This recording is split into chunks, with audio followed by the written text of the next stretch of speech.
আমার ভাইয়েরা বাবাজিরা জন্য বলতেছিলাম, সন্তান যদি সন্তানের মতো হয় আপনার ক্ষতি নাই, ভালো। কিন্তু সন্তান যদি সন্তানের মতো না হয়, আপনারা বলেন তো দেখি, অনেক সন্তান আছে পিতা মাতার সাথে খারাপ ব্যবহার করে কিনা? আবার অনেক সন্তান আছে মুরব্বীদেরকে শ্রদ্ধা করে না, ছোটদেরকে স্নেহ করে না, আবার ভালো কাজ তো করেই না, আবার মসজিদ দেখলে অ্যাবাউট টান করে পালায় যায়। আপনি বলেন তো দেখি, এমন সন্তানের জন্য আপনি জায়গা জমি জিয়ারত রেখে গেলেন, লাভটা কি হবে? কথা কি শুনতেছেন?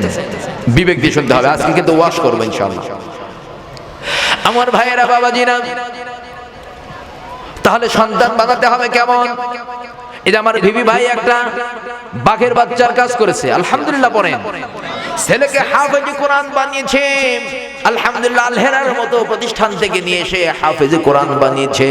আল্লাহ যদি কবুল করে বড় আলেম হবে, আলহামদুলিল্লাহ, ইনশাআল্লাহ। দোয়া করে আমিন। ইন্নামা ইয়াতাকাব্বালুল্লাহু মিনাল মুত্তাকিন। মুত্তাকিদের দোয়া তো আল্লাহর কাছে পৌঁছে যায়, আলহামদুলিল্লাহ, বলেন আমিন। এই যে আমার হাসপাতাল ছোট ভাই সাব্বির রহমান মাদ্রাসায় লেখাপড়া করেছেন, কত সুন্দর করে আজান দেন, নামাজ পড়েন 5 ওয়াক্ত। আপনারা বলেন তো দেখি, আমার কাকা যদি মারা যায় জানাজার জন্য আমাকে ভাড়া করা লাগবে নাকি? কথা কয় না, ভাড়া করা লাগবে। এই জন্য 5টা সন্তান আছে, একটা সন্তানকে আপনি মাদ্রাসায় দেন যদি বাঁচতে চান। জনপ্রিয় বিখ্যাত আল্লাহর ওলি ছিলেন বাংলাদেশের শামসুল হক ফরিদপুরি রহমাতুল্লাহ আলাইহি। শোনেন নাই নাম আপনারা? তার কবর ওই যে ইয়েতে আছে আপনার, এই যে এটাকে বলে কি জানি, গোপালগঞ্জ, ফরিদপুরে আছে। যারা বঙ্গবন্ধু শেখ মুজিবুর রহমানের কবর জিয়ারত করতে যায়, তারা শামসুল হক ফরিদপুরি রহমাতুল্লাহ আলাইহি তার কবর জিয়ারত আগে ভোলে না। বলেন মারহাবা। এই শামসুল হক ফরিদপুরি রহমাতুল্লাহ আলাইহি তিনি এমএ পাস করলেন, বাড়িতে গেলেন, কিছুদিন পরেই বাবা মারা গেল। জানাজা করবেন, আলেমকে ভাড়া করে নিয়ে আসতে হলো। আলেম আসতে চায় না, তাকে তেল দিয়ে নিয়ে আসা হলো। আমার বাইরে সেই দিন ওই জানাজা প্রাঙ্গণে দাঁড়িয়ে শামসুল হক ফরিদপুরি প্রতিজ্ঞা করলেন যে আলেমের মতো আলেম না হওয়া পর্যন্ত বাড়ি ছাড়বো, আর ফিরে আসবো না। আবার গিয়ে তিনি মাদ্রাসা থেকে টাইটেল পাস করলেন, ডাবল এমএ হয়ে বাড়িতে ফিরে আসলেন। আল্লাহর ওই বান্দা কিন্তু জেনারেল শিক্ষিত আগে ছিলেন, কিন্তু শেষ পর্যন্ত আল্লাহ তাকে এত বড় দরজা দান করলেন যে তিনি বাংলাদেশে আল্লাহর ওলিদের কাতারে 1 নম্বরে একজন আছে। মারহাবা। কুদরতটা কার? আমার ভাইয়েরা বাবাদের একটু খেয়াল করেন, ওই হযরত ইউসুফ আলাইহিস সালাম তার দাম্পত্য জীবনের এই পর্যায়ে সে একদিন জুলেখা তাকে ডেকে বললেন, জুলেখা, তোমাকে দেখি আর অবাক হই। একটা সময় তোমার জীবনে এমন গেছে, আমার সময় এমন গেছে, যেই সময় তুমি আমাকে চাইতে আমি চাইতাম না, কিন্তু এখন আমাদের বিবাহ হয়েছে, তুমি আমি স্বাধীন হালাল হয়ে গেছি, কিন্তু এখন তো আমি মাঝে মধ্যেই খেয়াল করে দেখি আমি ইউসুফের প্রতি তোমার ভালোবাসা কমে গেছে। কারণটা কি একটু জানাবে? আপনারা বলেন তো দেখি, আমাদের দাম্পত্য জীবনে স্বামী স্ত্রী মহব্বত মাঝে মাঝে কমে বাড়ে, হয় না এরকম? আমাদেরটা কিন্তু দুনিয়াবি কারণে ঘটে।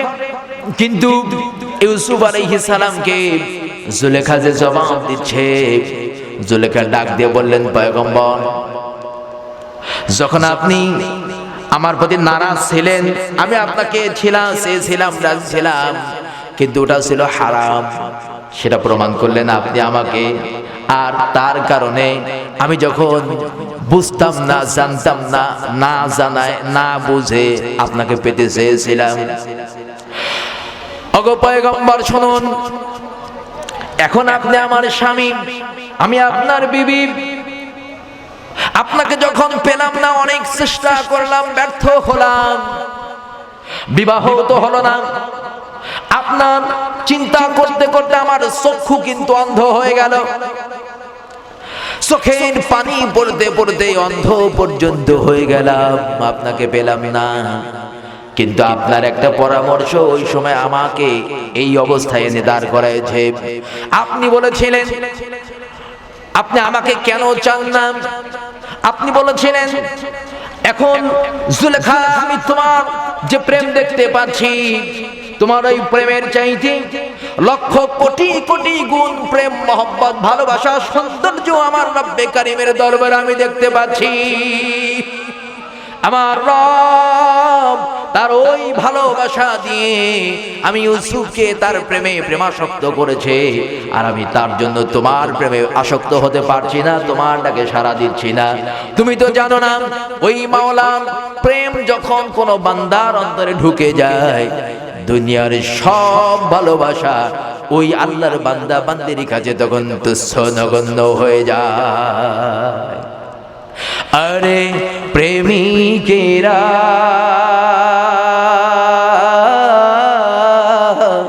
দিশে হারা তারা মরণের ভয় করে না, প্রেম তো মরে না। বলেন মারহাবা। আরে প্রেমিকেরা দিশে হারা তারা মরণের ভয় করে না, প্রেম তো মরে না। প্রেম করতে চাও প্রভুর সাথে, জীবন বিলাও প্রভুর রাহে রে। ঠিক কিনা? আল্লাহকে পেতে চাইলে আল্লাহর সাথে সম্পর্ক করতে হবে না? যদি আপনার জীবনের পছন্দনীয় কিছু সময়, কিছু জিনিস, কিছু কাজ আপনাকে ত্যাগ করতে হতে পারে, এটা যদি কোরবানি আপনি না করেন, আপনি আল্লাহর সাথে কি করে সম্পর্ক তৈরি করবেন? কাজেই পৃথিবীর যা কিছু আল্লাহর জন্য করবেন, এটা একটা আল্লাহর সাথে সম্পর্ক করার মাধ্যম, ওসিলা। বলেন আলহামদুলিল্লাহ। প্রেম করতে চাও প্রভুর সাথে, জীবন বিলাও প্রভুর রাহে রে। আরে মাওলার সাথে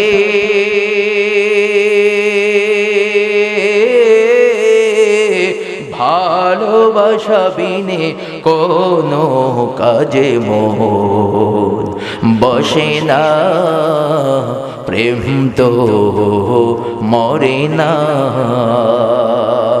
আরে প্রেমিকেরা দিশে হারা তারা মরণের ভয় করে না, প্রেম তো মরে না। বলেন না মারহাবা। আমার ভাইরা, বাবাজিরা, এই জন্য বলতেছিলাম, বিবি জুলেখা ডাক দিয়ে ওই সময় যে কথাটা ইউসুফ আলাইহিস সালামকে শোনায়েছিলেন, মহান রব্বে কারীম সূরা ইউসুফের ভিতরে মহান রব্বুল আলামিন 57 নম্বর আয়াতে কারিমা হিসেবে কোট করে দিয়ে বললেন, ওয়ালা আজরুল আখিরাতু খায়রুল লিল্লাযীনা ইয়াত্তাকুন।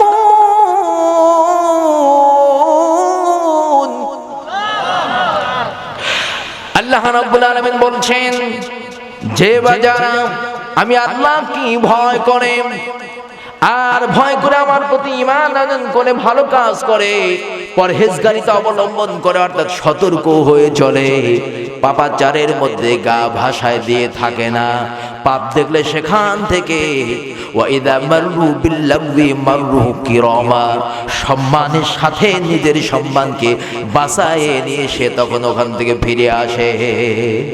এটা ঈমানদারদের একটি বৈশিষ্ট্য যে তারা যখন অনর্থক কথা এবং কাজের সম্মুখীন হবে, বেহুদা অপছন্দ আল্লাহর যেটা, এরকম কাজের সম্মুখীন হলে মাররু কিরামা, তখন তার নিজের সম্মানটাকে যেভাবে বাঁচানো প্রয়োজন এই চিন্তা করে তখন খুব আদবের সাথে, চেঁচামেচি না করে ভদ্রতার সাথে সেখান থেকে চলে আসে।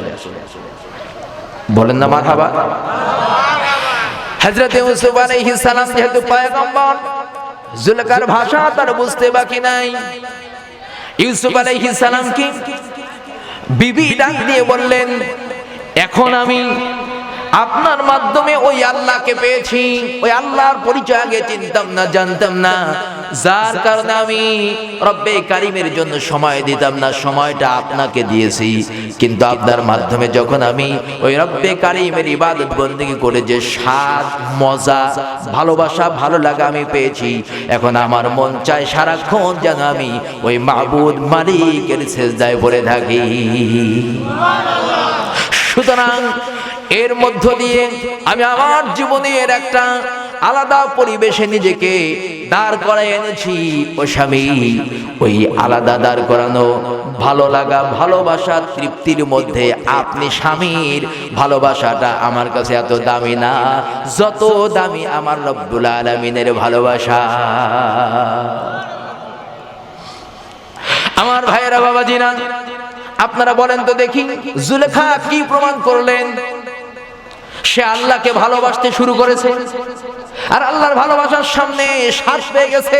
দুনিয়ার সব কিছু তার কাছে এবার বিলীন হয়ে গেছে, আলাদা হয়ে গেছে। আল্লাহু আকবার। আমার ভাইরা, যারা পিওর নামাজি আছেন, একটু খেয়াল করেন তো দেখি, এক ওয়াক্ত নামাজ যদি আপনার মিস হয়ে যায়, আগে খাবার মন চায় নাকি? আগে বিবির সাথে কথা বলতে মন চায়? ছেলের দিকে তাকান, মেয়ের দিকে তাকান, কোন দিকে তাকান?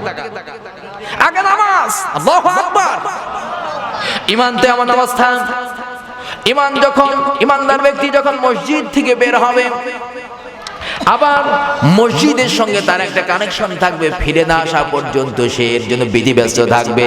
আল্লাহ রাসূল বলেছেন, হাসরের দিনে ময়দানে মাহশারে রব্বে কারীম এমন এই মসজিদের সাথে মুআল্লাকুন রাজুলুন কলবুহু মুআল্লাকুম বিল মসজিদ ইযা খারাজা মিনহু হাত্তা ইয়াউদা ইলাইহি। মসজিদের সাথে যে ব্যক্তি তার অন্তরকে ঝুলিয়ে রাখে, যখন বের হয়ে যায় আবার ফিরে না আসা পর্যন্ত সে অপেক্ষায় থাকে, চিন্তায় থাকে, ব্যস্ত থাকে যে কখন ওয়াক্ত হবে, আমি মসজিদে ঢুকবো, আমার মাবুদের সাথে সেজদা দেব, সম্পর্ক করব, এই চিন্তায় যে ব্যস্ত থাকে। আল্লাহ রাসূল বলেছেন, আরশে আজিমের নিচে আল্লাহ পাক 7 শ্রেণীর মানুষকে হাসরের দিনে ছায়া দিবে, ওই ছায়া দানকারীর মধ্যে আল্লাহর এই বান্দা একজন হয়ে যাবে। জোরে বলেন মারহাবা। আমার ভাইয়েরা, বাবাজিরা, তাহলে নামাজ পড়ার দরকার আছে না নাই? একটু আওয়াজ দিয়ে বলেন, আছে না নাই? আমার ভাইয়েরা, বাবাজিরা, আমি এজন্য কোরআনে কারীম থেকে আপনাদেরকে নিয়ে সূরা আল মাঈদা, কোন সূরা বলেন তো দেখি? সূরা আল মাঈদা। এই মাঈদা শব্দের অর্থই হচ্ছে খাদ্য ভর্তি একটি খাজাঞ্চি। ওই যে আমাদের দেশে বগি প্লেট বলে, চেনেন না আপনারা? বগি প্লেট চেনেন না? আমার হিন্দু সম্প্রদায়ের বাইরে একটু ভালো চেনে, আপনারা একটু কম চেনেন, তবে তারপরেও একটু দেখেন মেলে কিনা। বিয়ের দিনে ওই যে ছেলেকে দুধ পান্তা খাওয়াবেন, কি লাগে? বড় প্লেট না ভাই? এই বড় প্লেট, এই সূরা মাঈদা শব্দের অর্থ হলো বড় প্লেট। কি বলেন তো দেখি? খালি না ভরা? ভরা। কি দিয়ে ভরা? জান্নাতি খাদ্য দিয়ে ভরা। বলেন না আমার হামা। হযরতে ঈসা আলাইহিস সালাম, একটু বলি, কি বিরক্ত হচ্ছেন আপনারা? হযরতে ঈসা রূহুল্লাহ, ঈসা আলাইহিস সালাম, তার কাছে একদিন তার সম্প্রদায়ের লোকেরা, অর্থাৎ খ্রিস্টানেরা এসে বলল, হে ঈসা, আল্লাহুম্মা রাব্বি আনজিল আলাইনা মাঈদাতাম মিনাস সামাই তাকুনু লানা ঈদান লিআউওয়ালিনা ওয়া আখিরিনা ওয়া আয়াতাম মিনকা ওয়ারযুকনা ওয়া আনতা খায়রুর রাযিকিন। আল্লাহুম্মা, হে আল্লাহ, রাব্বি আনজিলনি, হে পয়গম্বর আপনি দোয়া করেন, হে আল্লাহ, রব্বি আনজিলনি, আমার রব আপনি নাজিল করুন, মাঈদাতাম মিনাস সামাই, আসমান থেকে আমাদের জন্য একটা মাঈদা মানে খাদ্য ভর্তি একটি খাজাঞ্চি, বড় প্লেট, যা কিনা তাকুনু লানা ঈদান লিআউওয়ালিনা ওয়া আখিরিনা, আয়া আপনার পক্ষ থেকে যা কিনা আমাদের জন্য এবং আমাদের পরবর্তীদের জন্য একটা ঈদের ব্যবস্থা হবে। মারহাবা। খুশির ব্যবস্থা হবে। ঈদ মানে কি? কথা কয় না? খুশি। ঈদ মানে হচ্ছে বারবার ফিরে আসা। এই যে আগামী মঙ্গলবার লাইলাতুন নিসফি মিন শাবান, শবে বরাত আসতেছে না? প্রতি বছর আসে না? প্রতি বছর ঈদ মানে যা প্রতি বছর বারবার ফিরে আসে, আদা ইয়াউদু, যা বারবার ফিরে আসে, এটা হলো ঈদ। লাইলাতুন নিসফি মিন শাবান, যাকে আমরা শবে বরাত বলি। অনেকে এখন ফতোয়া দেওয়া ধরছে শবে বরাত বলে কিছু নেই, গন্ডগোল খুবই আদব। ও কোরআন হাদিস গোপন করছে, চুরি করছে, পাক্কা চোর। ইন্নাল্লাহা লা ইয়াত্তালিউ ফি লাইলাতিন নিসফি মিন শাবান। ডক্টর আব্দুল্লাহ জাহাঙ্গীর রাহমাহুল্লাহ আলাইহি, যিনি হাত বাঁধেন বুকের উপরে, কিন্তু অনেক সহি কথা তিনি বলেছেন, আবার অনেক সুন্দর সুন্দর কথা তিনি বলেছেন। এই জন্য বাংলাদেশের কুষ্টিয়া বিশ্ববিদ্যালয় হাদিস বিভাগের ডিন ছিলেন, প্রধান ছিলেন, যার লেখা বই বাংলাদেশের বিভিন্ন মসজিদে খুতবা আকারে দেওয়া আছে। ওই খুতবার মধ্যে তিনি সহি সনদে শবে বরাত যা আছে তা প্রমাণ করেছেন। এটি হলো যে হাদিসটা পড়লাম, ইন্নাল্লাহা লা ইয়াত্তালিউ ফি লাইলাতিন নিসফি মিন শাবান ফায়ুগফারু লিজামিই খালকিহি ইল্লা লিমুশরিকিন আও মুশাহিন। বলেন না মারহাবা। আল্লাহ রাসূল বলেছেন, এই হাদিসটা আটজন সহি সনদে শক্তিশালী রাবীর বর্ণনায় সবথেকে শক্তিশালী একমাত্র সহি হাদিস শবে বরাত পালনের ব্যাপারে দলিলে, অথচ শয়তানের কয় নাই। কোনটা মানবেন? আমাকে দেখে মনে হচ্ছে আমাদের গ্রামের ছেলে, ও কালকে পড়াশোনা শুরু করলো, এই ভাতিদা শাখা, কালকে ছোট মানুষ, ওরা কি জানে? আমরা শুনলাম আব্দুর রাজ্জাক পাদানির কথা কয় না। ওরা পরে, আমরা কি একেবারে পড়াশোনা করিনি? 2-4 রকম পড়েছি তো। কি খারাপ লাগতেছে? উচিত কথা বলবো? তাহলে শবে বরাতের ব্যাপারে কি আর দ্বিধাদ্বন্দ্ব রাখবেন? আর কত সুন্দর একটা আবেগ জাঁকজমক ছিল দীর্ঘ বছর। এই কয়েকটা বছরে ফিতনাবাজদের কারণে ফিতনা লাগাই দিয়েছে, এমন ফিতনা মানুষ দলে দলে ভাগ হয়ে গেছে। হ্যাঁ, আপনাদেরকে রুটি খাওয়া লাগবে, হালুয়া খালি, এটা নিষেধ করি আমরা। হাদিস থেকে শুনুন করণীয় কি।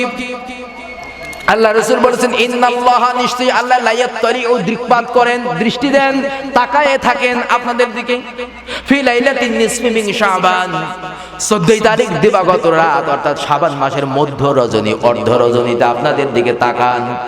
আর তিনি ডেকে ডেকে বলেন, ফায়ুগফারু লিজামিই খালকিহি, আজকে আমার গোটা সৃষ্টি জগতের ভিতরে যারা আছে সবাইকে আমি ক্ষমা করে দেব, ইল্লা লিমুশরিকিন আও মুশাহিন, শুধুমাত্র যে আমি আল্লাহর সাথে শরীক করে সে ছাড়া, আর যে হিংসা বিদ্বেষ করে সেই ছাড়া। যে হিংসা করে, যার মনে এখনো পর্যন্ত জঘন্য কাজ আছে, হিংসা। হিংসা কি? হিংসা হচ্ছে যে অমুকে বড় হবে কেন, অমুকে বড় হবে কেন, পেছন থেকে টেনে ধরে। কথা বুঝতেছেন না? আর গরিব মানুষের সওয়াল, ওকে মঞ্চে বসে ওয়াজ করবে, ওকে মসজিদের ইমাম হবে, ওকে বড় পরিচিত ব্যক্তি হবে, ওকে টাকা পয়সা হবে, ওকে জমি দেওয়ার বাড়ি গাড়ি হবে। ওর দাদাই ছিল আমার বাড়িতে কাজ করতো, এখনো তাই করবে। কথা কয় না? বন্ধুগণ আমার, এই রেওয়াজ ছিল জমিদারি প্রথায়। মুসলমানদের জীবনে কিন্তু এরকম প্রথা নাই, বরং মুসলমান তো একে অপরের জন্য সহানুভূতিশীল হবে, শুভাকাঙ্ক্ষী হবে, মঙ্গলময় হবে, হিতাকাঙ্ক্ষী হবে। আসমাহাতু দীনুন, আল্লাহ রাসূল বলেছেন একে অপরের শুভাকাঙ্ক্ষী হবে, মঙ্গল কামনা করবে, এর নাম হলো দ্বীন, এর নাম ইসলাম। যদি আপনি আমার মঙ্গল কামনা না করেন, আমি আপনার মঙ্গল কামনা না করি, এটা ইসলাম না। এজন্যই তো আমার রাসূল সাল্লাল্লাহু আলাইহি সাল্লাম তার ব্যাপারে এসেছে, আল্লাহ তাআলা তাকে এত ধৈর্যশীল করেছিলেন। আল্লাহ রাব্বুল আলামিনের হাবিব বলতেন, আল্লাহ আমাকে 40 জন জান্নাতি যুবকের শক্তি দান করেছেন। সুবহানাল্লাহ, বাড়ি যে বলেন জান্নাতের একজন যুবকের শক্তি মানে আপনি জানেন কি? কথা কয় না? দুনিয়ায় গন্ডারের নাম শুনেছেন না? গন্ডারের চামড়া যদি আপনি আজকে ছোঁয়া দেন, একটা চিমটি কাটেন, একটা আঘাত দেন, শুনেছি নাকি 40 বছর পর সারা জাগে। আপনারা বলেন তো দেখি, 40 বছর আমরা কেউ থাকবো? অনেকে আছে থাকবো না। জাহান্নামে 19 জন পাহারাদার ফেরেশতা থাকবে। কয়জন?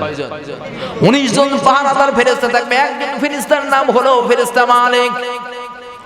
এই ফেরেশতা মালিককে যদি আপনি জাহান্নামী ব্যক্তি ডাকবে, ও মালিক ফেরেশতা, আমাদের জন্য একটু পানির ব্যবস্থা করো, একটু হাওয়ার ব্যবস্থা করো, একটু খাদ্যের ব্যবস্থা করো।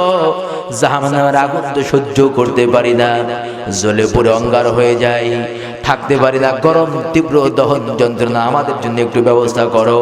70 বছর পার হয়ে যাবে। এই 70 বছর পার হওয়ার পর ডাক দিয়ে কবে, এই কেউ কি ডাকছিলেন? মারহাবা। আপনারা বলেন তো দেখি, ওই একজন জান্নাতি পাহারাদার, কই দোজকের একজন পাহারাদার ফেরেশতাকে যদি দুনিয়ায় নামায় দেওয়া হয়, তাম পৃথিবীর সব মানুষ যদি ওকে কিলে ঘুষায় এখন দোমাটকে মারি ফেলে দেয়, মরবে নাকি? 70 বছর পর্যন্ত বিশ্রামে আছে, কথা কয় না। কি বুঝতেছেন না কথা? 70 বছর পরে ডাকে সাড়া দিয়ে দিবে, পিটানি তো বুঝবেই না কি হয়েছে। 70 বছর পর আমাকে খুব পিটানি দিছিলে, আচ্ছা এবার দাঁড়াও, যদি একবার ঘুরে দেয় আপনার অবস্থা কি হবে বলেন তো দেখি। শক্তিতে দুনিয়ায় দেখা। আরে বাবা, আমার নবী মুহাম্মদুর রাসূলুল্লাহ বলেন সাল্লাল্লাহু আলাইহি ওয়াসাল্লাম, একজন দুইজন নয়, জান্নাতের 40 জন যুবকের শক্তি আল্লাহ তাআলা তাকে দিয়েছেন। আমি জান্নাতের ফেরেশতাদের কথা নয়, এবার আসুন নবীর জামাতা হযরত আলী কাররামাল্লাহু ওয়াজহাহুর কথা বলছি। হযরত আলী রাদিয়াল্লাহু তাআলা আনহু, তিনি ওই কামুজ দুর্গের যে খায়বার যুদ্ধে কামুজ দুর্গের যে লোহার কবাটটা ছিল, ওই কবাটটার ওজন ছিল 80 মণ। কয় মণ? এই 80 মণ লোহার দুর্গ। এই কবাটটা দুর্গের যে কবাটটা ছিল, 80 মণ লোহার কবাটটা বাম হাত দিয়ে ধরলেন, নারে তাকবীর, নারে তাকবীর, যেমনি বলেছেন টান মেরেছেন, 80 মণ ওজনের লোহার কবাটটা। আপনার হযরত আলী রাদিয়াল্লাহু তাআলা আনহু আকারে যে কত বড় ছিলেন, একটু হাদিস বললেই বুঝতে পারবেন। হযরত আলী, আবু বকর আর ওমর তিনজন রাস্তায় যখন হাঁটতেন, ওমর আর আবু বকর দুইজন দুই পাশে দাঁড়াতেন, আলীকে মধ্যে দিতেন। ডেকে বলতেন, আবু বকর, ইয়া আলী আনতা আলাইয়া, আনতা আলাইয়া, তুমি তো